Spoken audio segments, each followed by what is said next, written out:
C'est sur la peau de mon cœur que l'on trouverait des rides. Je suis déjà un peu parti, absent. Faites comme si je n'étais pas là. Ma voix ne porte plus très loin. Mourir sans savoir ce qu'est la mort ni la vie, il faut se quitter déjà. Ne me secouez pas. Je suis plein de larmes. C'est sur ces mots qu'Henri Calais, né en 1904, prit congé de ses amis et de la littérature en 1956, après un énième infarctus. Dernier mot de l'auteur, noté 3 jours avant sa mort, publié 2 ans plus tard par Gallimard, sous l'impulsion de M.W., signature de Christiane Martin-Dugard, fille du romancier Roger Martin-Dugard, et dernière compagne d'Henri Calais, qui signe la préface de Peau d'ours, du nom de ce roman en préparation dont seules les notes virent l'imprimerie. Le ton est donné, fragile, humble, un peu pathétique. À dire vrai, le ton n'a pas beaucoup changé depuis la trentaine jusqu'à la courte cinquantaine de l'auteur. Henri Calais est un homme surprenant, imprévisible, un peu garnement. Il est venu à la littérature par oisiveté, loin de la France, dans la torpeur des choses antipodes d'une fuite lointaine, après le vol de la caisse de son dernier emploi. Dans les Açores, à la Buissonnière, riche de temps et d'anonymat, il composa les pages initiales de son premier livre, La Belle Lurette, que Jean Paulhan publiera chez Gallimard en 1935. Roman, récit, autobiographie, autofiction, difficile à dire. L'auteur lui-même trouve malaisément ces mots. Dans Peau d'ours, justement, il note « Je me vois partout dans mes livres. Il se peut bien que ce ne soit que dans cette seule mesure que j'existe. » À la radio, il dit d'une voix chaleureuse « En vérité, mon livre n'est ni tout à fait un roman, ni tout à fait une autobiographie. Il est un genre hybride. Je vous confie que j'ai longtemps cherché une étiquette qui lui convint. J'avais songé quelque temps à un livre fourre-tout. » Calais, c'est un peu cela. Il ne s'embarrasse pas, il n'épilogue pas, il ne philosophie pas, disant lui-même qu'il n'a pas ce type d'esprit. Ce qui ne l'empêche pas de traquer le style, sa justesse, les répétitions, ce qui lui permet de déjouer le débat avec malice, avec humour, car le ton n'a pas toujours été aussi triste, car l'on n'écrit pas toujours dans la crainte d'une crise cardiaque qui pourrait être fatale. Henri Calais a du cœur. Il en a pour 2. S'il l'a malade au-dedans, il l'a démesuré dans les pages. Henri Calais pourrait plaire à tous. Si l'on avait au lendemain de sa mort, comme pour Ignace d'Antioche, dit le Théophore, cherché à lire un nom à même ce cœur, c'est à la fois le sien et celui de tout un peuple de remisés, de prolétaires, de débrouilles, que l'on aurait trouvé en lettres d'or, entre les crevasses et les rides qui l'auront mené d'infarctus en infarctus. Autobiographe maigre de lui-même, romancier modeste des petites gens. À dire vrai, c'est plutôt la dénomination autofiction qui conviendrait mieux à l'auteur. Mais le terme n'existait pas encore lorsque Calais écrivait, ce qui ne l'empêchait cependant pas d'en faire. Comme Monsieur Jourdain. Presque comme Monsieur Jourdain. Car si ce dernier fut le bourgeois gentilhomme, Henri Calais ne fut bourgeois, voire noble, que dans Le Croquant indiscret, reportage en immersion dans la haute société, publié en 1955 par Grasset. Partout ailleurs, Henri Calais demeure à jamais l'humble gentilhomme.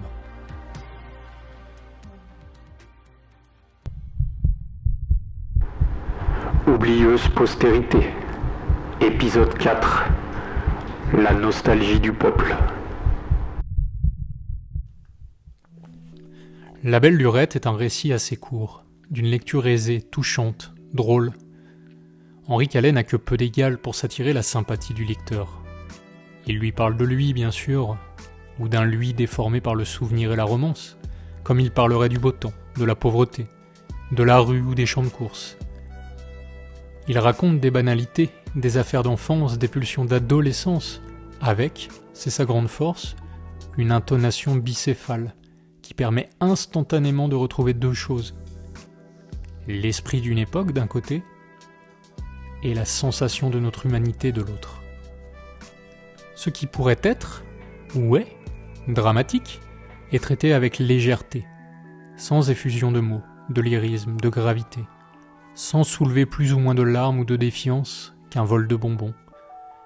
L'incipit du livre est à cet égard suffisant pour se faire une idée du style de Calais. Je cite : « Je suis un produit d'avant-guerre.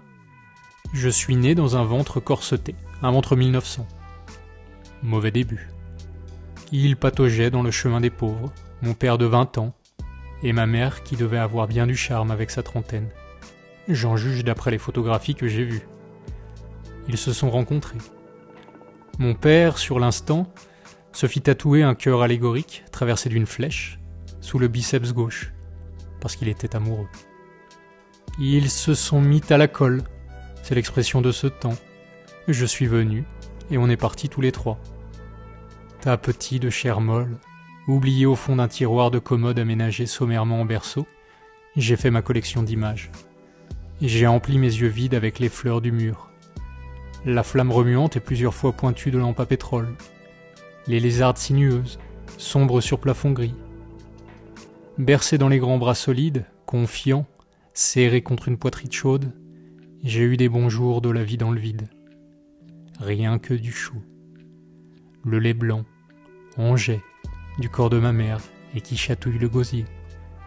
L'odeur de la bouche de mon père, tabac et pernod mêlés, qui venait chez moi, au travers des poils de moustache noire, en même temps que des mots. La marche des mains sur la peau de mon corps, caresse qui partait du nombril et remontait jusqu'à la gorge. La petite bête qui monte, qui monte, qui monte. La première caractéristique de son style, l'époque, se voit partout dans cette citation. C'est le garçonnet de la belle époque, le ventre corseté, c'est une expression datée, c'est la moustache, le tatouage encore naïf, c'est pour l'ancrer un peu plus socialement, le pernod et le tabac mêlé, le tiroir en guise de berceau, le chemin des pauvres, la lampe à pétrole, les lézardes au plafond. Autant de détails fourmillants déposés là comme un hommage. La seconde caractéristique de son style, notre humanité, est tout aussi prégnante. La modestie d'une famille qui patauge dans une relative pauvreté, sans que cette dernière ne semble atteindre l'amour que les parents donnent à l'enfant. Le tatouage allégorique, métaphore du coup de foudre universel, par le cœur et par la chair. La simplicité causale. Je suis venu, et on est partis tous les trois. La sévérité tendre à propos de sa propre condition. Ce tas petit de chair molle qui fait de mauvais débuts. Le lexique régressif. Bercé, confiant, chaud, qui semble affirmer qu'au dehors, c'est au moins aussi agréable qu'à l'abri des 9 mois. La délicatesse physique avec ses chatouilles et ses caresses, qui est autant le propre de l'amour filial que celui d'un alcoolisme léger du père, qui reviendra comme une rengaine, la petite bête qui monte, qui monte, qui monte. Ce sont bien sûr ces deux aspects, l'un qui échappe à l'homme, c'est-à-dire l'époque, exogène, bouillon de culture, microcosme d'études, de mise en scène, et l'autre qui échappe à l'époque, c'est-à-dire l'homme, peu importe son histoire, sa condition, son époque justement. Cet homme fait de petites sensations, de réminiscences, de passé rêvassé, idéalisé parfois, mimé tantôt, véritable souvent. Cet homme immuable dont une portion de lui au moins est commune à l'humanité entière. Cette portion qui permet à l'altérité de ne pas être tout à fait un enfer, mais plutôt un manège, qu'une ritournelle sans fin fait tourner, tourner, tourner, jusqu'à une joyeuse nausée. Ce sont donc ces deux aspects qui donnent au style de Calais sa puissance effacée, sa modestie titanesque. Il n'oublie rien du petit drame de l'existence qui se joue à des degrés divers chez chacun d'entre nous, mais ne le prend pas au sérieux, ou plutôt, le prend au sérieux sans s'en formaliser. Tout le roman, ainsi qu'une grande partie de l'œuvre de Calais, est bâti sur cette complémentarité stylistique qui émère, à un autre étage, des nombreuses dualités et bien souvent des contradictions qu'on trouve page après page. Ce doux amer, cet aigre doux, ce sucré salé, est monnaie courante dans la belle lurette, sans qu'elle n'apparaisse un seul instant factice ou forcée. Il est assez clair que cette impression duelle est postérieure à la composition du texte, bien plus qu'un prolégomène à son écriture. Tout semble couler de source. C'est en partie pour cela que lire Khaled donne le sourire nostalgique de la vie que nous aurions pu mener une autre fois, en d'autres temps.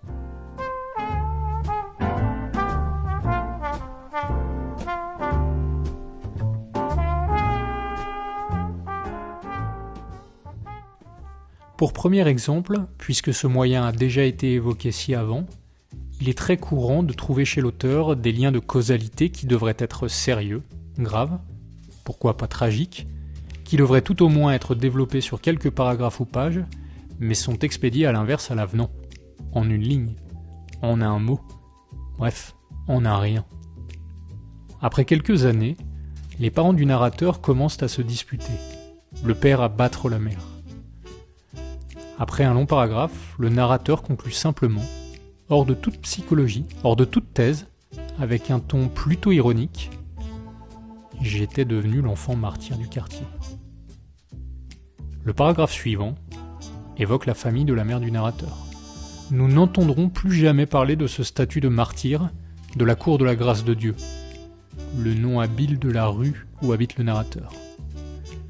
Autre exemple, l'homme qui fut son beau-père un temps, surnommé Médème, vient à mourir en se noyant bêtement. Et je cite à nouveau, « On a repêché son corps dégoûtant et boursouflé au barrage, entre Suresnes et Puteaux. À Suresnes, nous avions parfois mangé des moules et des frites et bu du vin rosé, en bras de chemise, sous des tonnelles. Ce jour, celui de sa mort, n'avait pas été de beaucoup plus mauvais qu'un autre. Et il en avait vu bien d'autres. Un jour de trop probablement. Au revoir, mesdames. »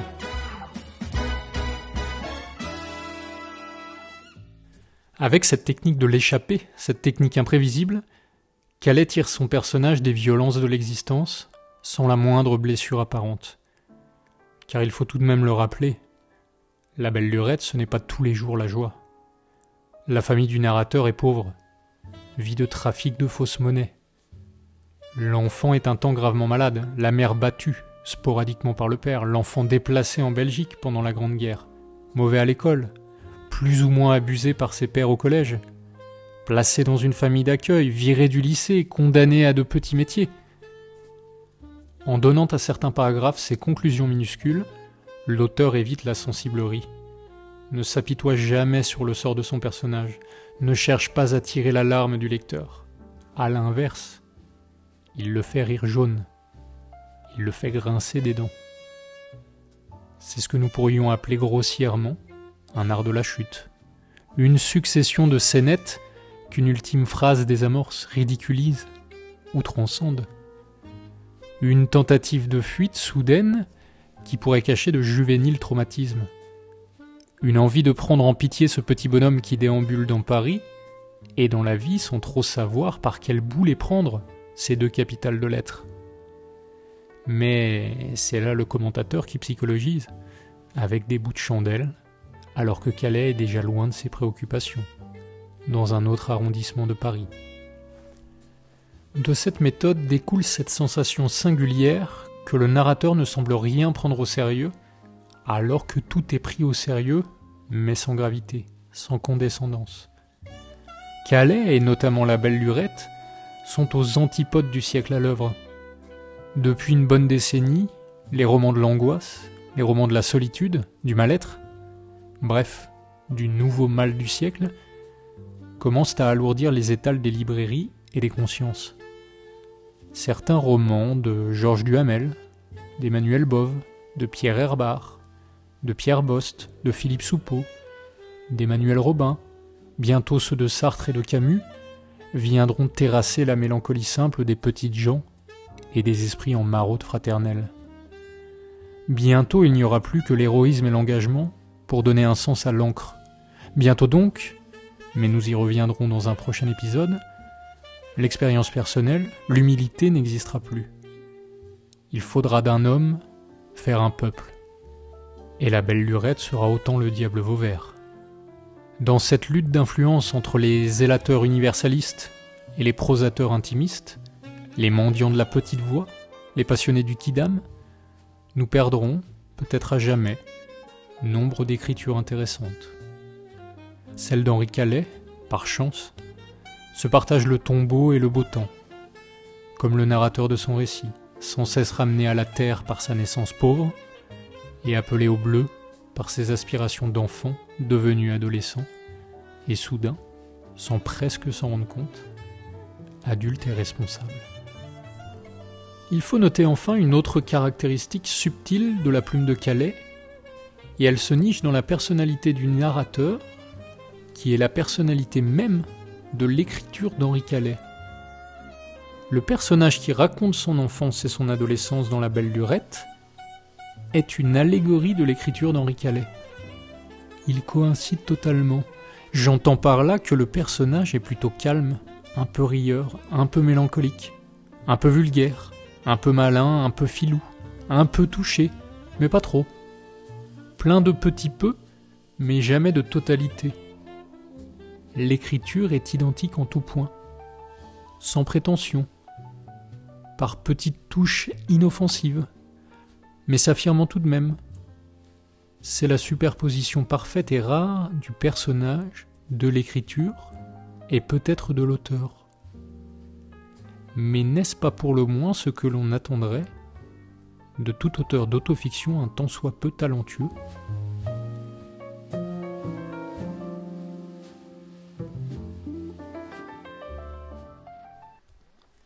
Henri Calais fut un déplacé de guerre. Les Flandres devinrent le refuge, et pour le jeune narrateur de La Belle Lurette, une affirmation, celle d'un humour grandissant, d'une poigne plus vigoureuse au col de l'existence, mais douce toujours. Je n'en ai pas fini avec toi, même si tu crois que je n'ai pas encore commencé. Aussi Calais en vrai rattrapa le retard. Après la guerre, pêle-mêle, études avortées, métiers minuscules, paris faramineux, vol de la caisse, larcin découvert, fuite uruguayenne, découverte d'un demi-frère brésilien, échec sur échec, cocaïne, retour à Pantruche, ou plutôt Paname, condamné par contumace, clandestin de tout pendant des années. C'est lors de son exil en Amérique du Sud, à cause d'une affaire de vol, qu'il deviendra Henri Calais. En effet, son faux passeport portera ce nom, plus simple, plus neutre, plus anonyme aussi que celui de sa naissance. Raymond Théodore Barthelmess. Théodore d'abord, qui signifie le don de Dieu. Théophore, comme évoqué plus tôt pour Ignace d'Antioche, au cœur gravé, celui qui porte Dieu. Et l'on revient mécaniquement à ce cœur malade, ce cœur ironique, le don souffrant de Dieu, que Calais crut abandonner en vain en changeant de patronyme. Raymond ensuite, comme celui auquel on le rattache souvent, celui avec lequel il correspondit beaucoup, Raymond Guérin, dit le Grand Dab, né en 1905, auteur d'une ébauche d'une mythologie de la réalité, demeurée inachevée pour une raison simple, mort trop précoce, 1 an avant Calais. Raymond Guérin comme ce miroir trop propre. Les 2 hommes seront mobilisés pour la Seconde Guerre mondiale. Les 2 hommes seront faits prisonniers. Calais en tirera le bouquet, Guérin les poulpes. Raymond Guérin dont il faudra bien évoquer l'œuvre dans un prochain épisode. Raymond Guérin, encore, qui sortira de la guerre vaincu. Bien plus par l'ennemi littéraire que le nazi. Cette confrontation à autrui nous permet de remarquer que l'altérité est incertaine chez Calais. Il y a dans La Belle Lurette pléthore de personnages secondaires, tous instantanément riches du talent de l'auteur, c'est-à-dire d'une personnalité marquée, alors même que nous ne les côtoierons que quelques pages, alors même qu'ils ne disent rien ou presque. Pourtant Calais ne s'en sert que peu, ne s'en sert que comme complément de décor. Il seconde le pittoresque du souvenir, le folklore du bitume. L'enfant peut ainsi se créer, puis se recréer, toute une mythologie juvénile dont le panthéon s'érige à la place d'une taverne. dont les grands dieux sont autant de vagabonds, de prostituées, de chanteurs et chanteuses graveleux, dont les petits demi-dieux sont des tripiers, des épiciers, des bouchers, des rempailleurs, des accordéonistes. Et c'est toute une cacophonie légendaire qui vrombit en quelques lignes, avant de disparaître du récit, sans pour autant que la rémanence ne nous quitte. Le père et la mère sont eux présents dans le récit entier, plus encore la mère, mais ils n'ont en tout et pour tout qu'une vingtaine de répliques pour 150 pages, souvent courtes, tranchantes d'ailleurs. « C'est pour toi que je fais tout cela, mon petit gars. Tel père, tel fils. Il faut que l'église reste au milieu du village. » Et le père parlant du fils. « Pas un rond pour lui acheter du lait. »« Gardons-le, » dit mon père qui coutumièrement décrétait. « À l'égout !» Jamais plus d'une ou deux phrases par intervention, jamais de véritable dialogue. Beaucoup d'interjections, d'affirmations, beaucoup en somme de propos qu'on ne peut contredire, de propos performatifs, qui, par leur énonciation, créent la réalité du narrateur. C'est ainsi que l'auteur donne une extraordinaire vie à son récit, un côté tout à fait typique, que surligne plus encore son utilisation amusée et amusante des expressions. En effet, lire La Belle Lurette, c'est aussi cheminer en compagnie d'une myriade d'expressions désuètes, ou modernes, que l'auteur se réjouit de détourner, décontextualiser, parodier. Évidemment, dès le titre, nous sommes prévenus. À propos de la Grande Guerre, par exemple, Calais écrit « Ils dirent aux guerriers « Cessez le feu !» à l'aide d'un clairon. Sans cet ordre, ils y seraient encore. Ils auraient tenu 100 ans tout de même que les aïeux. Nos poilus, nos moustachus quittèrent alors leurs tranchées, rendirent sagement les armes, qui leur avaient été confiées pour un temps, et s'installèrent dans l'après-guerre avec leur grandeur, leurs tambours, leurs trompettes, leurs droits sur nous, et avec leur gueule peu ordinaire de tête à massacre, tête de turc, tête de pipe, tête haute sous l'arc de triomphe. C'est ainsi que, de manière récurrente, par déplacement parallèle, par métaphore, par zeugma, par synecdoque, de marquantes images sont offertes au lecteur, pas seulement humbles, mais comme ici, cruelles, comme ailleurs, cyniques ou ordurières, mais rarement sans cette sensation de bienveillance propre à l'auteur. C'est ainsi, sans pupitre, sans punition, sans bonnet d'âne, que Calais nous apprend l'optimisme désabusé, ou le pessimisme sans gravité. C'est ainsi que, cancrin docile ou lunetier de premier rang, Calais nous enseigne que rien n'est jamais gagné dans cette vie, mais que rien n'est véritablement perdu non plus. Sauf si l'on n'y prend pas garde. Le plus important, je cite encore. Pourquoi s'acharne-t-on sur nos souvenirs à coups de pioche, à coups de canon, alors que nous n'en avons presque plus ? Écrivain de la disparition plutôt que de la construction, écrivain du constat plus que de l'action, il chérit le souvenir car il est évanescent. La phrase n'est jamais très longue, jamais très sûre d'elle. Calais ne cherche pas à comprendre, ou plutôt il sait qu'il n'y a rien à comprendre. Le regrette un petit peu, sans trop de conviction. Indolent. Piéton de Paris spectateur, plutôt que guide touristique après Léon-Paul Fargue. Calais emploie l'euphémisme, surtout à son propos, comme s'il voulait disparaître, comme s'il n'était en aucun cas légitime. Calais use du conditionnel de l'action, de la nuance de certains adverbes, pour ne pas avoir à choisir définitivement. Encore un trait de la pulsation fatiguée de son écriture. Tout semble mollesse pour ce cœur qui s'essouffle plus vite que les autres. Voilà bien pourquoi il est si touchant et universel, cherchant en dehors de lui, et pourtant dans son passé, la force des souvenirs personnels, en poudre, en grains, des fragments d'histoire de France, des fraises des bois.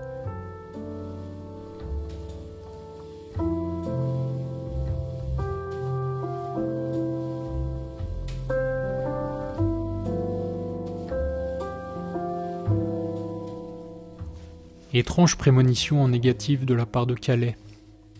Dans La Belle Lurette, il évoquait le 14 juillet 1914, le jour de la prise de la Bastille étant le jour de l'anniversaire fictif de son narrateur, Calais étant né un 3 mars. Hasardisme ou déterminisme absurde, tragique ou ironique ici et si bien au XXe siècle, Calais mourra un 14 juillet. C'est d'un point de vue très éloigné que je voudrais vous parler. Tellement éloigné que je ne suis pas très sûr d'arriver à me faire entendre. Ce n'est pas que je ne pourrais pas élever la voix, non, mais c'est que j'ai le sentiment de parler de très loin, du fond de moi-même. Tirée de Peau d'ours, cette citation testamentaire conclut assez bien la déambulation de ce marcheur parisien, entre humour enfantin et tragédie de l'oubli. Par chance, nous l'entendons encore cette voix, ce murmure. Il accompagne, surprend, berce. Lire Calais, c'est comme entrer dans un de ces rares magasins d'époque, encore debout, un peu poussiéreux, un peu beige, dans la pénombre du temps qui passe, tirer d'une longue sieste par le tintement d'une clochette guillerette, et retrouver des objets qu'on croyait perdus pour toujours, peut-être cassés, peut-être usés, ainsi que le gérant en gilet à carreaux et à tonsure amicale, plus intéressé par le jeu des 100 000 francs par jour, du poste radio, que par l'échalas émerveillé qui voudrait bien lui donner quelques euros contre une histoire du temps jadis. Coup de chance, il a justement aux lèvres une histoire qui commence ainsi. Souvenez-vous, voilà bien longtemps, il n'y avait pas encore de chômage et pas encore de cris dans la crise. C'était la Belle Lurette.